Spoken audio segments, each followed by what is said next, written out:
The last time you got sick, you knew exactly what to do.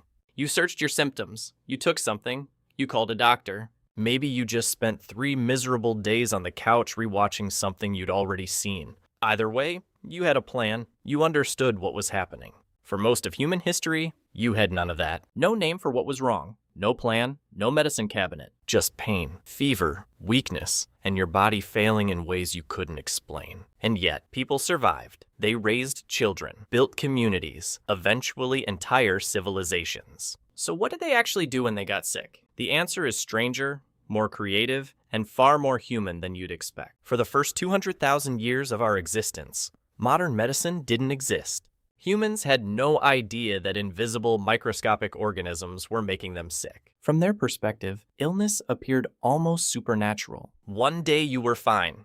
The next, your own body seemed to turn against you from the inside. There was no visible wound, no predator, no obvious cause. So, ancient humans came to the only conclusion that made sense to them. The Sumerians believed illness was caused by demons. Ancient Egyptians believed it was punishment from the gods. Indigenous cultures across every continent developed similar ideas. The body was seen as a vessel, sickness as an intrusion, healing as removal. At first, this sounds primitive, but here's the fascinating part. They weren't completely wrong. The explanation was wrong, but the instinct behind it, surprisingly close to the truth. Ancient humans just didn't know it was bacteria, viruses, parasites. It would take another 200,000 years to understand what was actually making people sick. But in the meantime, humans got creative. The earliest healers weren't doctors in the modern sense. They were the people who believed they could communicate with whatever force was causing the illness and convince it to leave. Archaeological evidence for this goes back at least 40,000 years. Burial sites from that era show people with severe injuries and disabilities. Crushed bones, missing limbs, conditions that should have made survival impossible alone. And yet, many of those injuries had healed, which means those people survived long after being injured. Someone was keeping them alive. Even before medicine existed, humans were already trying to heal each other. The oldest surgical procedure we know of is trepanation, drilling a hole in the skull. We have skulls from 10,000 years ago with clean, deliberate holes through the bone. And here's the part that stops you cold. The bone had healed around the edges, meaning the patient survived, meaning someone 10,000 years ago cut open a human skull with a stone tool, and the person lived long enough afterward for their bone to start growing back. We don't know exactly why they performed trepanation,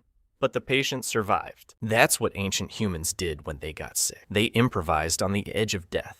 But healing wasn't only spiritual, not even close, because while shamans performed rituals, something else was happening quietly in the background, something less dramatic, but far more important in the long run. Humans were observing, remembering, passing knowledge from one generation to the next. Not through myths, through experience. They began noticing that certain plants actually changed how sick bodies felt. Some reduced pain, some lowered fevers, some helped wounds heal. Willow bark reduced fever. Ancient Egyptian medical texts from 1500 BCE specifically recommended it. Willow bark contains salicin. Your body converts it into salicylic acid, the active compound in aspirin. They didn't understand the science, they just knew it worked. So they kept using it, passed it down, refined it. Years later, we extracted the compound, synthesized it, put it in a white tablet, and sold it in every pharmacy on Earth. The molecule is the same. The knowledge is 100,000 years old. Turmeric, garlic, honey, ginger. Every single one has a long history of documented medical use. Ancient humans were observing outcomes, remembering what worked, and passing that knowledge forward. Generation after generation, for hundreds of thousands of years. But this is where the story gets more complicated, because not everything ancient humans did actually worked. And strangely, those failures revealed just as much about us as the successes do. When a fever wouldn't break, when the plants failed, when the ceremonies changed nothing, people turned to something else. Ritual, repetition, and community. They gathered around the sick, they sang, they prayed. They stayed awake through the night. They refused to let sick people suffer alone. And without realizing it, some of those actions were genuinely affecting the body. Social support can lower stress hormones. Feeling cared for can reduce pain. Even the belief that help is coming can create measurable biological changes inside the body. The placebo effect is not imaginary. It is a real, documented, consistently reproducible medical phenomenon, and ancient humans had discovered ways to trigger it, tens of thousands of years before anyone understood what it was. Sometimes healing came from medicine. Sometimes it came from presence, ritual, and the feeling that you weren't facing suffering alone. Collective belief and emotional support were creating real effects inside the body, even if people at the time had no scientific explanation for it. And the truth is, modern medicine never fully replaced that. Research consistently shows that patients who feel genuinely cared for often recover better. Doctors who spend more time with patients tend to get better outcomes, regardless of medication, because healing was never just about the treatment itself. The care surrounding it matters too. Ancient humans understood something we still keep rediscovering today. Underneath all the rituals, plant remedies, shamans, and desperate medical experiments was one simple idea. They refused to do nothing for 300,000 years. The human response to illness was never just surrender. It was resistance, every single time. People refused to sit back and watch each other die without trying something. Every culture in every era created its own ways of fighting disease. Some of those methods were completely wrong, sometimes even dangerous. But the impulse behind them mattered. The refusal to accept that a person should simply die from something invisible and unexplained. That impulse is the reason medicine exists at all. Think about what your ancestors survived without any of the things you rely on today. No antibiotics, no vaccines, no hospitals. People could get a small cut and die a week later from infection. A bad tooth could turn into a death sentence. Childbirth was terrifyingly dangerous. Even drinking water from the wrong place could kill you. Measles, smallpox, cholera, the flu alone wiped out millions. Humans spent most of history surviving things that sound almost ridiculous today.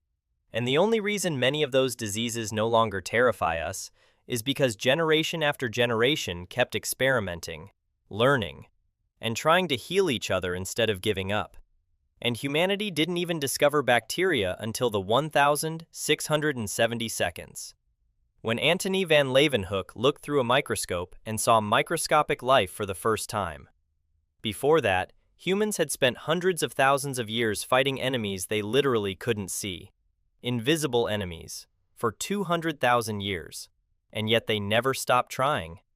Every aspirin tablet you take carries 100,000 years of human observation inside it.